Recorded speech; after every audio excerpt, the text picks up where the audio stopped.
नमस्कार, आपके साथ में मेहराज दुबे और प्राइम टाइम में आज की एक बड़ी खबर जो हम आपको सुनाने जा रहे हैं, जिससे सवाल उठ रहे हैं किसी और पर नहीं बल्कि वरिष्ठ कांग्रेस नेता और पूर्व स्टील मंत्री वीरभद्र सिंह पर। आरोप लग रहे हैं कि इस्पात ग्रुप ऑफ कंपनीज जो है प्राइवेट कंपनी जो स्टील बनाती है उससे पैसे लेने के आरोप हैं और ये खुलासा हुआ है इनकम टैक्स के छापों में।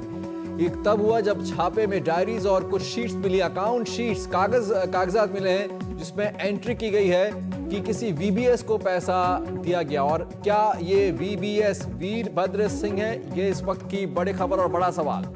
वीबीएस को पैसे देने के बाद लिखिए, हम आपको पूरा आंकड़े देंगे कि क्या क्या लिखा गया है वीबीएस के नाम से, यानी वीरभद्र सिंह अगर वो है तो उस नाम से, और किस किस को पैसे देने की उसमें एंट्री है, और एक जिम्मेदार कंपनी जिसके अकाउंट्स चार्टर्ड अकाउंटेंट्स ऑडिट करते हैं उस कंपनी के अकाउंट्स में ऐसा क्यों लिखा गया। तब जब प्रधानमंत्री दावे के साथ बात कर रहे हैं कि वो कंपनियां जो घूस देने में या पैसे पहुंचाने में इंटरेस्ट लेती हैं उन्हें भी कड़े कानूनों के दायरे में लाया जाएगा, ऐसे कानून पर काम कर रही है सरकार। और उस वक्त ये बात सामने आती है। पूर्व इस्पात मंत्री, स्टील मंत्री वीरभद्र सिंह क्या ये वीबीएस है? ये खुलासा हुआ इनकम टैक्स के छापों में। मामला है 2 करोड़ से ज्यादा के भुगतान का और उसमें अकेले वीबीएस नहीं है। सवाल कंपनी पर भी उठेगा कि क्या ये कंपनी अपने काम करवाने के लिए स्टील मंत्रालय को पैसा भेजती रही। हम तुरंत चल रहे हैं पूर्व स्टील मंत्री और हिमाचल से वरिष्ठ कांग्रेस नेता वीरभद्र सिंह। सिंह साहब, शुक्रिया आपने वक्त निकाला। क्या कहना है सबसे पहले आपको इन आरोपों पर? मुझे कहना है ये आरोप जो है बिल्कुल झूठे हैं, मनगढ़ंत है। अगर आज से 2 साल पहले इनकम टैक्स ने कहीं रेड की और कोई उन्होंने नाम पाए तो आज तक क्या वजह है कि आज तक मुझे सूचित नहीं किया। नोबडी, किसी ने मुझे पत्र नहीं दिखा, किसी ने मुझे बुलाया नहीं जी। और दूसरी बात यह है, अगर किसी ने मुझे पैसा दिया है तो कृपा करके मुझे बताइए कि मैंने कौन सा फेवर उनको दिया जिसके बदले में उन्होंने मुझे पैसा दिया होगा। लेकिन यही तो दुर्भाग्य है वीरभद्र सिंह, ये दोनों सवाल के जवाब तो हम आपसे जानना चाहते हैं, क्योंकि आप जैसा कह रहे हैं कि क्या सबूत है। उसी वक्त जब आप मंत्री रहे, और ये आंकड़े में बताना चाहूंगा कि आप कब, और 1 दिसंबर 2010 को छापे पड़े हैं, आप 18 जनवरी 2011 तक मंत्री रहे हैं। जाहिर है जिस सरकार में जो स्टील मंत्री है, कैबिनेट मंत्री है, उस पर कोई सवाल नहीं उठाता। क्या ऐसा हम कह नहीं सकते? मुझे किसी ने सवाल नहीं उठाया, किसी इनकम टैक्स वालों ने मेरे से बात नहीं की, और मुझे तो आज ही जानकारी हुई है कि ऐसा हुआ था। I am not aware today. और ये आप लोगों को भी छानबीन करनी चाहिए। जो रेटिंग एजेंसी थी, पहले आप उनसे पूछिए कि असलियत क्या है, उसके बाद आप मामले को जो है वो टीवी पे उठाइए। लेकिन अगर किसी कंपनी की डायरी में सिंह साहब ये एंट्री निकलती है और कागजातों में जो अकाउंट शीट है जो ऑडिट होती हैं कि वो किसी वीबीएस को पैसा पहुंचा रहे हैं, और भी एकेएस भी है, कोई और अधिकारियों के से मिलते जुलते नाम भी हैं उसमें, उनको अगर पैसा पहुंचा रहे हैं तो क्या गलत बात है कि नहीं? आपको पैसा नहीं आया ये हो सकता है, आपको लगता है, लेकिन अगर पैसा जा रहा था प्राइवेट कंपनी से कहीं स्टील मंत्रालय में तो उस पर जांच होनी चाहिए या नहीं होनी चाहिए? ऐसा है, VBS doesn't mean Virbhadra Singh. मैं देखता हूँ वीरभद्र सिंह फुल। अगर मेरा उसका छोटा नाम होगा तो वो वीएस होगा, नॉट वीबीएस जी। लेकिन अगर कोई कंपनी पैसा दे रही थी और एंट्री कर रही थी कि स्टील मंत्रालय में पैसा भेज रही है, वो गलत है, वो जांच होनी चाहिए कि नहीं?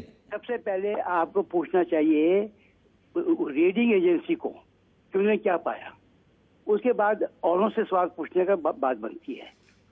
जो जिसने रेड किया उनसे तो जानकारी प्राप्त कीजिए, what happened and what transpired, whose name was there, whose name was not there, and what all that company was doing। ये तो उनसे पता कीजिए। मैं तो साधारण नागरिक हूँ, आप मेरी जवाबदेही कर रहे हैं। आप मेरी इज्जत को खाक में मिलाना चाहते हैं क्या?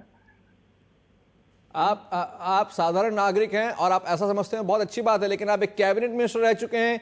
स्टील मंत्रालय तब आपके पास था जब ये छापा हुआ है, और एक कंपनी जिसको वास्ता पड़ता है स्टील मिनिस्ट्री से, उसके अकाउंट्स में लिखा गया है कि एक वीबीएस को पैसा भेज रहे हैं और 2 करोड़ से ज्यादा अलग अलग किस्तों में, और ऐसे बहुत सारे नाम है जो मैं अभी आपको दिखाने जा रहा हूं थोड़ी देर में, ये सभी। लेकिन मैंने आपसे दोबारा पूछा कि ठीक है, मुझे नहीं इस बात के सबूत नहीं है किसी के पास कि ये पैसा कहां डिलीवर हुआ, लेकिन कोई किसी सबूत कंपनी नहीं में है अगर कि अकाउंट्स आपके वर्षन है। में उस बस वक्त जब नहीं, प्रधानमंत्री आप आपके बात कर रहे हैं कि नहीं कंपनियों पर भी सवाल उठने चाहिए अगर वो पैसा भिजवाते हैं घूस देते हैं, तो क्या ये दुर्भाग्यपूर्ण है? क्या उसकी जांच नहीं होनी चाहिए? क्या यहाँ पर बिल्कुल। इनकम टैक्स मिनिस्ट्री 1-2 साल से खाली बैठी हुई चुपचाप, क्या गलत नहीं है? बिल्कुल आप जो कर रहे हैं वो सही नहीं है।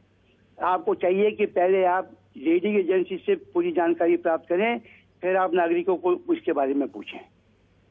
आई डोंट नो, मुझे क्या पता है कि रेटिंग एजेंसी ने क्या पाया, मुझे क्या पता है कब रेड हुआ, मुझे क्या पता है कि क्या डॉक्यूमेंट्स मिले। I am not aware of it, मुझे उसकी कोई मालूमात नहीं है।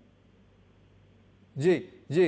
और ये भी मालूम कीजिए अगर किसी ने हमें पैसा दिया है उसके एवज में हमने उसको क्या फेवर दिया है, what favour I have done to them that company. ये जानकारी प्राप्त कीजिए, इन्वेस्टिगेटिव जर्नलिज्म कीजिए, वो पता कीजिए, तब जाके मामला आगे बढ़ेगा। लेकिन मैं ये भी कह सकता हूं सिंह साहब कि यूपीए 2 में सारा इन्वेस्टिगेशन सिर्फ जर्नलिस्ट को ही करना पड़ रहा है, मंत्रालय और सरकारें और सीबीआई कुछ नहीं करेगी। ये क्या आप यही कह रहे हैं? मैं जाकर इन्वेस्टिगेट करूं, आपको नहीं लग रहा कि किसी कंपनी की डायरी में मिलता है कि स्टील मंत्रालय को पैसा भेज रहे हैं तो उसकी जांच होनी चाहिए? होनी चाहिए, आई एग्री विद यू। और मैं कहता हूं कि इसकी जांच जो है सबसे पहले तो जो रेटिंग एजेंसी है उसको पता देना चाहिए, उसके बाद अगर कोई पाया जाता है that CBI to look into it. क्या आप लिखेंगे किसी को? Agency look into it. आप चिट्ठी लिखेंगे किसी को? मैं चिट्ठी लिखूंगा, मैं आपसे खत किताबित करूंगा। क्या इसकी टाइमिंग बहुत खतरनाक पड़ने वाली, जब हिमाचल में चुनाव आने वाले हैं, क्या आप पर बहुत भारी पड़ने वाली है ये इस तरह की एंट्री और जांच? यही तो बात है, ये कंस्पिरेसी है मेरे खिलाफ। बहुत से लोग हैं जो भाजपा में हैं, वो चाहते हैं कि ये बात जो है चुनाव के दिनों में उछले, क्योंकि मैं हिमाचल में कांग्रेस चुनाव का प्रभारी हूँ, वो मेरी लीडरशिप में यहाँ पर चुनाव हो रहे हैं, तो इसलिए वो मुझे बदनाम करना चाहते हैं। बहुत बहुत शुक्रिया। पूर्व स्टील मंत्री और वरिष्ठ कांग्रेस नेता वीरभद्र सिंह हमसे बात कर रहे थे। उनका कहना है कि जांच होनी चाहिए, उनके खिलाफ साजिश है, लेकिन इस वक्त खबर यह है कि इस्पात ग्रुप ऑफ कंपनीज के जिस पर जो इनकम टैक्स के छापे थे उसमें सामने आया कि किस तरह ये कंपनी पैसा पहुंचाती रही कुछ लोगों को जिनके इनिशियल्स नाम है, ABCD में नाम लिखे हुए हैं। उनमें से एक नाम है VBS, जिससे 2 करोड़ से ज्यादा के पैसे दिए गए, पहुंचाए गए। और अगर डेट्स मिलाई जाएं, इस बात के कोई सबूत हमारे पास नहीं है कि ये पैसा कहां डिलीवर हुआ, किस अकाउंट से गया, लेकिन अगर तारीखें मिलाई जाती हैं तो उस दौरान स्टील मंत्रालय में VBS यानी वीरभद्र सिंह स्टील मंत्री रहे, कैबिनेट मंत्री रहे। India's #1 news app just got even better. Download NDTV's new app, fully optimized for retina display, full screen view, faster response time, and Sudoku. NDTV's new iPad app. Download now.